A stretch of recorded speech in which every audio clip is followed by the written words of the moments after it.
నీ పేరేంటన్నావు? అంజలి. మా వాడికి నీకు సంబంధం ఏంటి? పెళ్లి చేసుకుందాం అనుకుంటున్నారా? మేము అక్షంతలు వేయాలనుకోవాలి కదా. ఓకే, నీకు వంట చేయటం వచ్చా? మా ఇంట్లో కుక్ ఉన్నాడండి. పోనీ అంట్లు తోవటం వచ్చా? మా ఇంట్లో పని మనిషి ఉందండి. కనీసం బట్టలు ఉతరడమైనా వచ్చా? మా ఇంట్లో వాషింగ్ మెషిన్ ఉందండి. అట్లీస్ట్ ఇల్లు తోడవడం వచ్చా?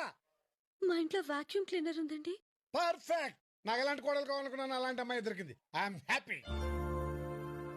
నేను అన్ని పనులు నేర్చుకుంటానండి. వద్దమ్మా, నువ్వే పనులు నేర్చుకోవద్దు. రేపు పెళ్ళాక మా వాడు వంట చేసుకుంటూ, అంట్లు తోముకుంటూ, బట్టలు ఉతుక్కుంటూ